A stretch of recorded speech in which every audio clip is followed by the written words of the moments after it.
The journey, the journey, the journey. You just keep moving forward with what you're doing, and life will show you what you want to do.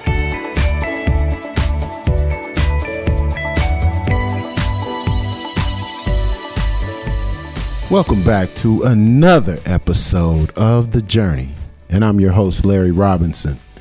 Today, we have a Memphian that holds many titles, but the one that I think stands at the top more than anything is visionary. A young brother who's truly understands where he's been, some pitfalls, but now he's course correcting and doing some amazing things. Today we have in studio Mr. Daniel Watson. What's up, Daniel? What's up there? What's going on, King? Yeah, man, I'm just trying to keep it going in the middle of the road. You know what I'm saying? You balling in the middle of the road. I like the speed, man. Let me get a parachute to connect to. You know what I'm saying? Well, as you know, the first set of questions on The Journey, it's sort of like our getting to know you. Okay. And then the second segment, we'll go and unpack some of these things. But first and foremost, let's get started. All right. Who outside of your parents had the biggest impact on Daniel Watson? Say my uncle did. Okay. Named Eric Lincoln. He was someone that always kept me kind of focused on looking at life not through the prism of transactionalism, but how can you maintain and be the individual you need to be with the universal order. So regardless of what you're dealing with, you're able to kind of keep everything in a positive light and a productive light and able to get through any circumstance looking out for everyone's best interest. For us, it's not PhDs. Right. Kind of break that down into layman's terms, well, basically, my brother. man, regardless of what comes your way, you got to maintain a level head about everything. Like, for instance, you don't have to earn my respect. I'm going to give you my respect just by the nature of how I roll and how I feel like life should be presented. And then related to how you react is just nothing going to have anything to do with me other than protecting myself from any harm. But other than that, you have to allow people to be who they are. And you have to set yourself at a certain standard of just being at an impeccable way of living so that you can then perform and react with individuals that regardless of what they do, you're going to have a standard and we're going to approach it and look out for, again, the overall well-being of everyone in the circumstance and the situation, because people are different, people have different views, and so if you don't get caught up in your own position and just look out, hey, there's an ultimate end game that we all can be prosperous or win from, then I hope you would choose that decision, and that's how I try to approach, like my uncle kind of taught me that, be in the spiritual realm, you know what I mean? Okay. So in life, we make the decisions. I want to know early on a decision that you made that ended up being a life-altering decision, although you didn't know it at the time. I would say right now it was when I started to sell mixtapes. I was in junior high school and I was just making, my brother was big with the local music scene here with DJ Squeaky and the underground scene that eventually the forefathers of what became crunk, if you will. Okay. Atlanta kind of took, but I was always in that environment soaking up the game, and then I was like just loving the creative aspect of the musical content that everyone produced, from Paul to Squeaky to MVP and all these different artists, and I made mixtapes, and then I started to do it for fun, and then people wanted to buy it. So at that point, I knew that I had a creative side of me that literally loves to cater to other individuals. And then I took that and I parlayed it into like doing speeches for people for their student council runs, and they would always win because I knew that I could always make other people look good. And that's why eventually, I got a brand that's not in my name, but I'm helping make someone else look good. And it's just like, it just naturally occurred, like, helping other people succeed, right? That's what I like to do. You know what I'm saying? In the midst of my own, and the byproduct of that is you end up succeeding yourself indirectly. So it's kind of, that's my biggest thing that I think helped me out the most. A great segue. Your early years were spent where, and how did that community have an impact on who you are today? Oh man, my early years were spent in South Memphis in the kitchen on Greenwood. My grandmother, she gutted out a house in 1973 on Greenwood Street, man, and turned it into a catering business. She was a head chef at the Memphis Hutton Polo Club, and my crib was in that kitchen, and so I was in an environment where it was all about customer service. It was all about quality food prepared from scratch for some of the elite in Memphis. To this day, people remember my grandmother doing their wedding, and just people just remember her, and just what she instilled in me was make it always about the customer, regardless of what you're doing, whether you're playing games, having fun as a child. You have to make sure that if we need you here to do something because it has to go out to our customer base, then that's what we do. And just put me in that making sure things are right, making sure you clean properly, making sure you take care of your team right. Like all of that was instilled in me earlier, where it wasn't even about me. It was about everything around me in order to breed success. And it's just like that lasted with me. I mean, it's took me to this day. Like, it's all about other people, especially when you're dealing in the food game. So when you said you brought up success and being a success, when did you know that you were going to be a success? Once I realized that it was a point in my life where I realized, you know what, it's not about a quantitative value, or it's not about reaching this point of your goals. It's just about, as long as you're pursuing what you want to pursue with 110% and going all in, the natural order it's going to evolve and reciprocate itself, because that's just how your universe works. Right. You fruits of your labor. So I really can't say I wouldn't call myself successful. I just know that I'm living in a place where, if success is to be defined, then I'm assuming I would be defined in that. Me personally, bro, I'm just living life trying to go I want, the sky's the floor for me. I'm trying to see what these stratosphere is about. And right now, I'm still on Earth, so, I got a lot more work to do. You know what I mean? I hear you. Tell me, what's your why, man? Just because I want to inevitably be great at, like, making sure that I'm contributing to this life game in a way where, I'm more than just a dollar amount. I'm more than what my family's straight. Like, I got to be able to give something back, because once you're able to kind of get in your place where you're kind of not worried about things around you, you see, man, there are problems out here that exist, and now it's kind of repetitive. Like, I know when we were growing up, when they were looking into the hip-hop music, they were like, oh, y'all not in the studio with the real band. Y'all not talking about anything. And now you see the same kind of thing go over, like when Colors came out. We were the gangster rap. Something wrong with us coming up. Now we're seeing another set of youth, but it's the same conversation. They got the same issues. Like Richard Pryor said, cops don't shoot cars, they shoot cars. So, you know what I'm saying? So now we looking at what's going on now. You seeing a similar kind of parallel. So at that point, it's like, yo, I can't do the redundancy, because now it's disrespectful to progress. So if we disrespecting progress, how are we going to get to the next level of growth? I mean, eventually,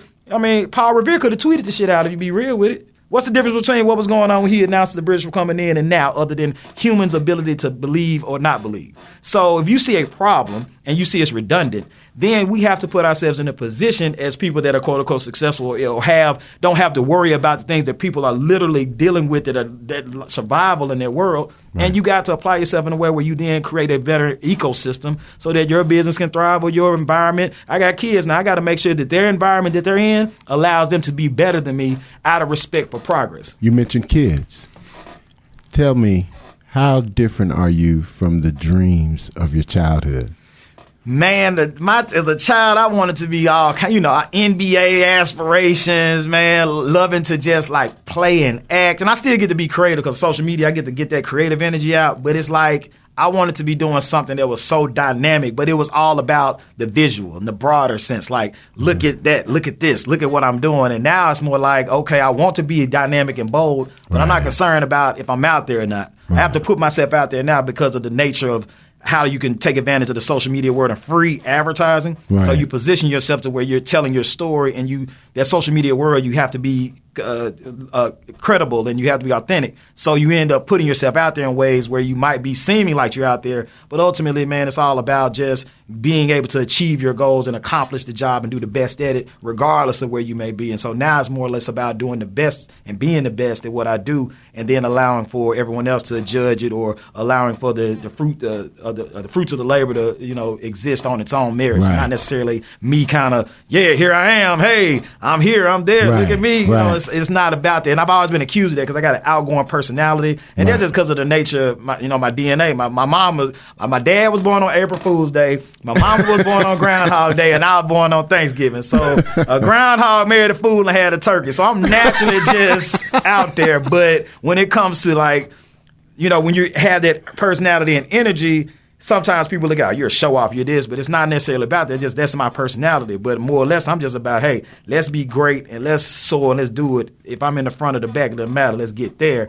And that's what I think, my focus is as an adult, seeing what it's really all about. It ain't about the limelight. It's about just the light. You know what I'm saying? Make sure it shines everywhere. Being that you're an educated CEO of two companies, founder and CEO of two companies, Beneva Mayweather, CEO of Beneva Mayweather, founder of Visionary. So tell me about the first time you realized you were black. Oh, that happened in high school, and I was expelled. Oh, really? Yeah, man, I was expelled my senior year. I made a mistake, and I don't want to rehash it because there's people out here that they actually lived through it. But I just know that it wasn't like I initiated it, but I should have been wise enough to know I shouldn't have taken it any further, and I didn't. And as a result, I'm expelled with a scholarship to Morehouse, and everything just flushed down the drain because now I'm not meeting with the advisors to get I think it was the 3-2 deal. You go 3 years at Morehouse, 2 years at Georgia Tech, engineering degree, even though that wasn't my track.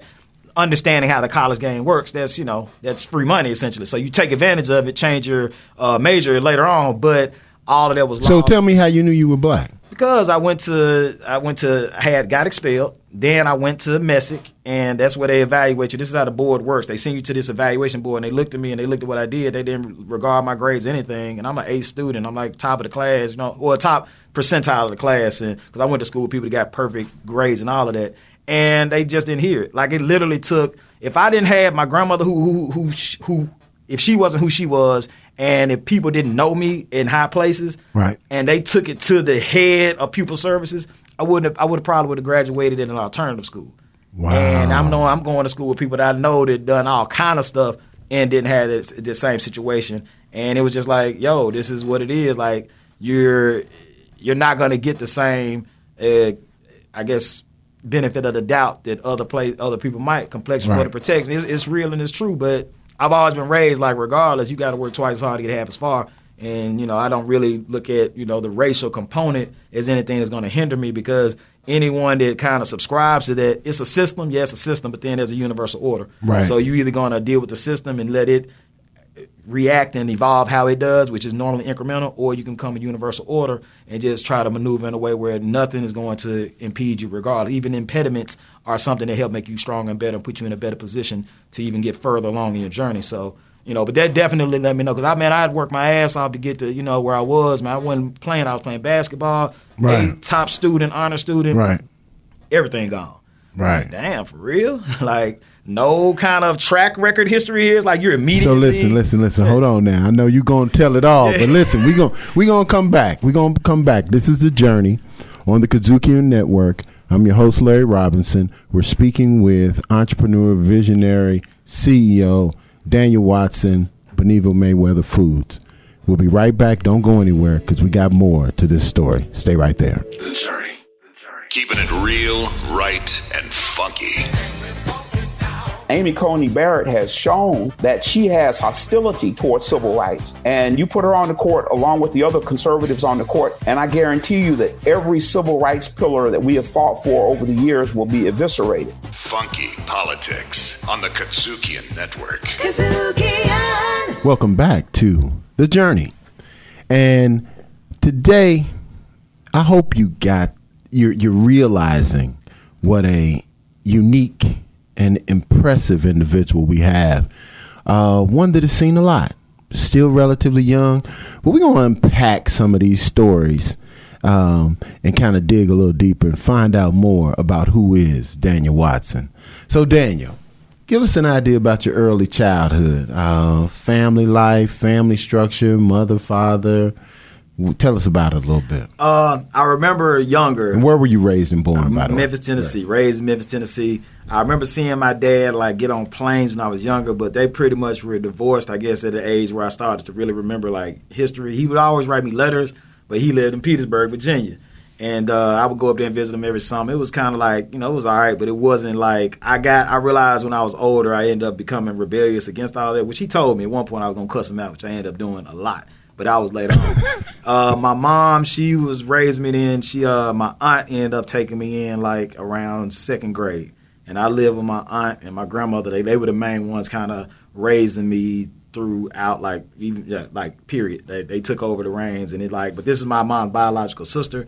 She lives here in Memphis, and the other two aunts, they live in California. But my aunt and my grandmother were the ones that reared me up from second grade on.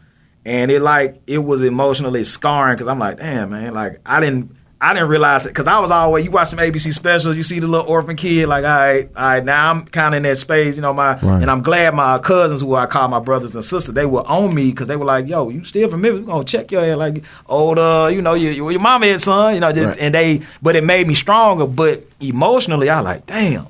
I'm up in here. If I see my mom over there, I can't live with her, but I'm in school, and you got to answer those questions. So where's your mom? And I'm making up lies. She works out of town.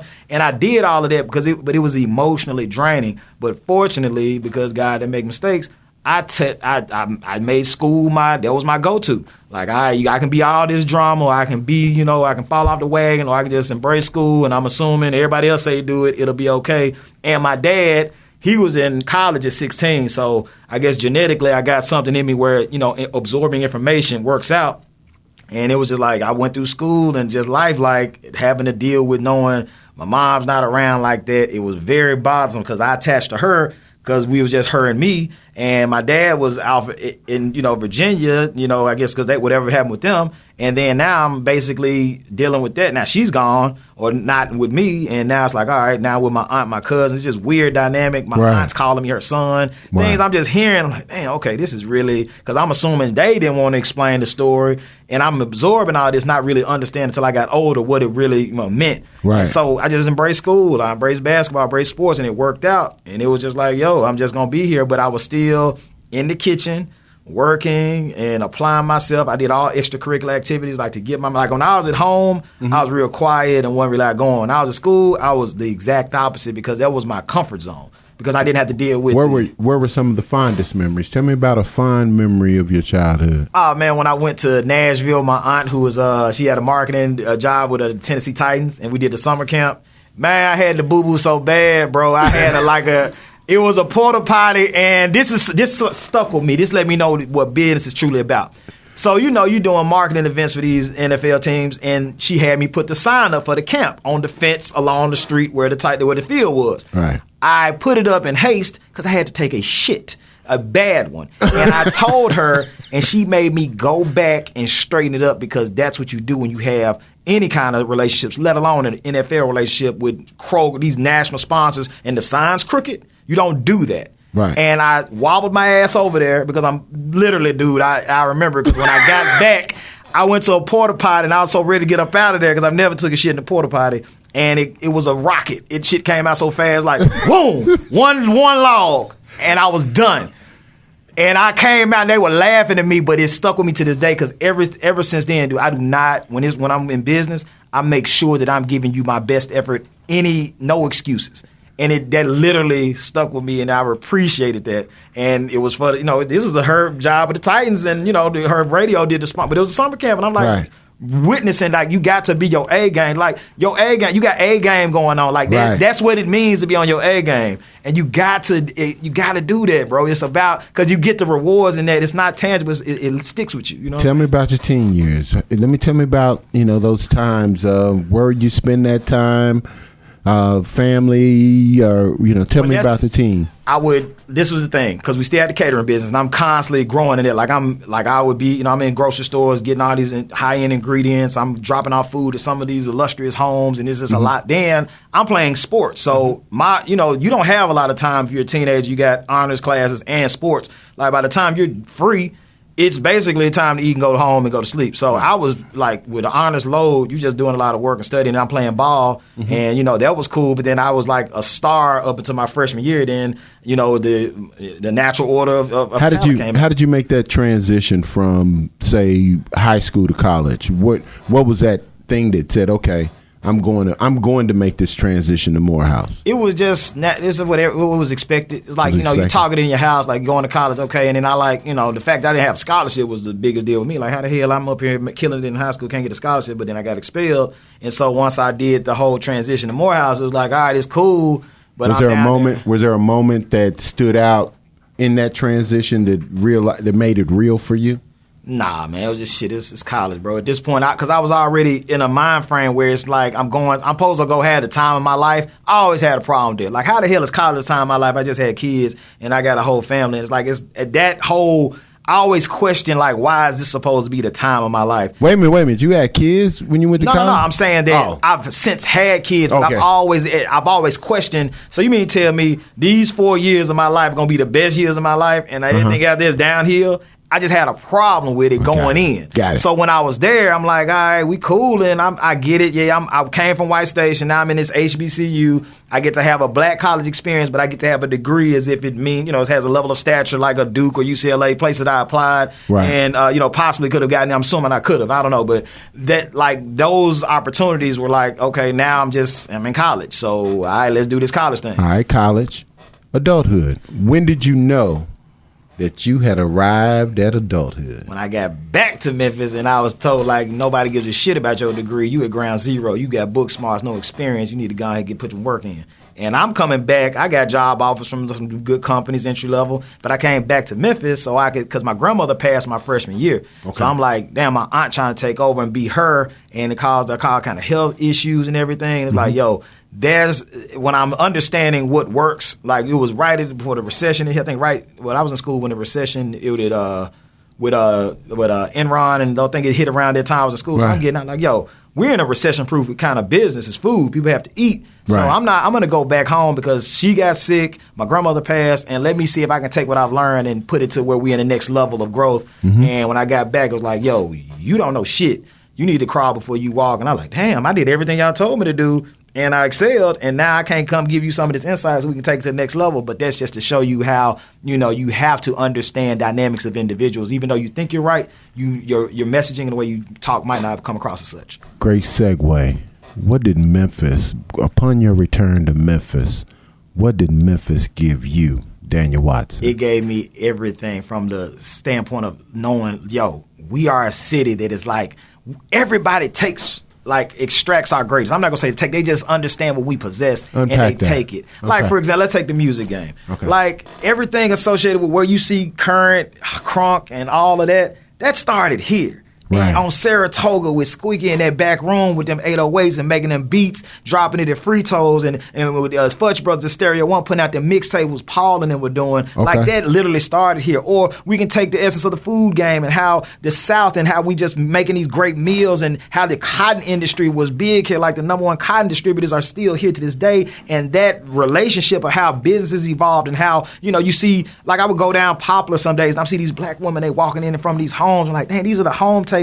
I can take that back to when it was back in a slavery time where these are the women that are breastfeeding these kids, and like it became a business model. And I watched the movie The Help. Like, every time I see The Help, I get teared up because I'm like, damn, my aunt told me when they serve in a party at this illustrious home, these same people that love my grandmother wouldn't even let them use the bathroom, put them in the basement to use the bathroom while they're serving food to their guests. That happens to be a business model that has afforded me an opportunity to have a brand. So I'm looking at all of this, man, and I'm looking at the street side of it, how they feel like it's not right and people are fighting for what their opportunities are. I'm looking at people that are like, hey, you need to keep your nose clean, stay away from that, even though now those people that told people to keep their nose clean now have to deal with the fact that all those people were right. We have racial reckoning going on. So everyone that was told that you a troublemaker or you doing too much, those are the people, those voices are now literally being heard, and they've been screaming it out from everywhere, all over town, the projects and the South Memphis, Orange Mound, North Memphis, Westwood, like all these people have been screaming like, yo, we need an opportunity and you're not giving it to us. And because there were people that were making it, getting in where they fit in, because I came from that world. Mm-hmm. You know what I mean? You're doing too much almost sometimes. You need to know, pick your battle, so to speak. Right. And it's like, no, it was always there. But they tried to keep us alive because they saw King get killed. Like, well, you've seen a lot. You've seen a lot. What would you say to that kid that was growing up in your aunt's house and hanging out with your cousins? If you could speak to that kid, what would you say to him? Be cool. Always keep it cool, man. Don't ever let a circumstance get you outside of that universal order of understanding that this is another human being and you and this other individual have to progress beyond this point. Otherwise, you're going to remain stagnant, and it's going to be another generation of dealing with that same energy. Keep your cool. Don't always feel you have to be right when someone else's perspective feels like they're right, because everyone's right in that case. No one is wrong when your perspective tells you that I'm going to defend this point, not because I feel like I'm validated, because you're making me upset about defending my point, or you come across me the wrong way. So understand that, yo, it's not about winning every art or the concept of winning. Losing is not a bad deal. Good guys, sometimes, who cares where they finish? You living right within the universal order. So try to overstand the situation and be cool, assess it, and then try to find a way to make sure progress is looked at. Because progress can't speak, can't do shit. All it can do is reveal itself. Whether you've affected it or not is up to what you put into it, because it's going to be results. And that's going to dictate if progress inches along or it leaps. All right. So with that mindset, tell me about your greatest success at this time. I would say, again, because success is, I don't judge me personally, because I don't feel like I'm successful. I just look at like life is a journey, and I'm here. Like Right. That is, the moment is what's most important. But to get to where I had one idea, product, that I based it on my grandmother's, because my aunt told me, like, I was trying to come out with ice cream and dressings, all these things that my grandmother sold in a business. Right. And I finally found something that worked. My aunt encouraged me to do these seasonings, because my grandmother had chicken seasoning. She would make fried chicken for people from all over the world, because her clients brought people in from all over the world. So it became something and it made sense. So I took an idea, put it in a bottle, got it co-packed, went to Kroger in Cincinnati, pitched it, closed the deal, got the entire market, fell off that wagon because I ran out of money, and then took it to the next phase of development, became the manufacturer, and I went from cold calling one business, flight restaurants, and Russ, shout out, but you know what time it is, bro. Russ gave me business, but Russ know what's up. And then went from 2 calls to now over 40 accounts, where pre-COVID I had over 40. I had to scale back because of the nature of COVID, but I'm still out here trying to build it back up. And now I got relationships with big box stores that want our product again, and now we're just trying to build it back up. So to go from the roller coaster ride of conception up, down, to stabilize just due to the nature of what's happening, to knowing that I got an opportunity to skyrocket back up, I mean, I'm pretty I'm happy about that. Regrets? Any regrets? Well, that's the thing. Of course, I made mistakes. You don't want to say you have regrets in life, because it's like, yo, it's life. You know what I mean? You got to go through the highs and lows to have your life. But of course, man, I made tons of mistakes. You know, motherfucker. So it's like, it's so many lessons learned. Mistakes is a negative connotation. Lessons learned, and of course, I can't. Give me one. Not. For example, with the situation in the kitchen, I was so much dead set on proving myself, because I'm the youngest. You coming back, you a grunt. You done busted your ass, and you get back to me like, you ain't done shit.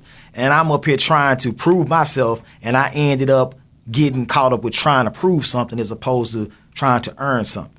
You see what I'm saying? And then when you get caught up in proving something, now it's like, shit, my lawyer hat on. Okay, your fact versus my fact, your truth versus my truth. That doesn't add up. And I'm going in, because I'm raised from strong women. Like, they go hard because they have to, because of the nature of them being strong black women in a city that doesn't really not so receptive to every aspect of that. So I'm getting that, but I'm not understanding, like, yo, they just trying to protect me. So the regret was not being able to give the same consistent energy and positivity and love, as opposed to trying to prove a point. Cool. And that's something that to this day I deal with, because when you get in the moment, bro, you got me fucked up. You in the moment. You know what I'm saying? When people got you fucked up, that's ego. That's ego, bro. That's all. Like, what the fuck you mean somebody got you fucked up? Like, what does that mean? Like, this is another human being. Y'all have a disagreement. Like, let that go, because it can get you caught up, and you could be valid, but it can get you caught up to where now, where I'm trying to go, man, the energy got to be impeccable, bro. You can't be out here playing with it. You got to really know where you're deliberate with everything you do. So, Daniel, it's the last question. All right. Coming to the end. Men, young men, and young boys all over the world, specifically here in Memphis, Tennessee, are listening to you. You got the floor. What would you leave them with? Man, look, y'all are dealing with a world where everything is on demand. You can do anything you want just like that. You can make $1 million just like that. You can fly, you can fake it till you make it, or you can be 100. You can cause wars. You can be disrespectful. You can be as great as you want to be at being great, or you can be as great as you want to be being totally the opposite of that. And the choice is always yours. Just know this here, man. Your foundation, what you are consisting of from the roots, is greatness, is love, is excellence. That means you can take that again and apply it in any direction you want. So just know, man, regardless of what you do, you will always be great. You will always be vessels of love and energies that can embark upon any journey you want to, as long as you believe that you can. And in my world, the word can't doesn't exist. It's just a matter of what you are willing to do in order to achieve it. Hopefully you will maintain that universal order of always trying to do what's right on behalf of not you, but of progress. Because again, progress can't speak for itself. It can only reveal itself based upon what you invest in it. And I believe in you. Regardless of what you may say or what you may hear, I know you're great because I'm great. I'm a bad motherfucker. Hands down. Jules Winfield Wallace is why I refer to it. But if I'm that, you're that too. There is no other foundation other than that. Larry is. What's your name, sir? Mr. Sessions is. Kurt is. Everybody's great. I don't believe in race. Yeah, I'm one of those people. I'm black and shit. I love my blackness, but raceness as a construct, where my mind is and how universal order looks, it can't be real. Because God doesn't view, God is, no borders, any of that. Respect systems and respect boundaries because other people set them, and we have to live in a world where we have to maintain some sort of structure. But just know, you're great and you will always be great, and that is all you need to know. The sky is the floor. The sky is the floor. So whatever else is out here is where I feel that you might want to pursue your thought pattern, because I know that's what I'm trying. I'm trying to drag race UFOs out here. You know what I'm saying? And just know that you're great and it's all love. That's it. And with that, we will not say another thing. Daniel, thank you for being on the journey and sharing your journey. Yeah, likewise, King. Appreciate it. All right. So, listen, we're going to keep bringing them to you. This is Memphis's finest, greatest black men coming right at you on the journey. Stay with us till the next time. I'm your host, Larry Robinson. Take care. The Journey, hosted by Larry Robinson. Executive producer, The Delta Boulay.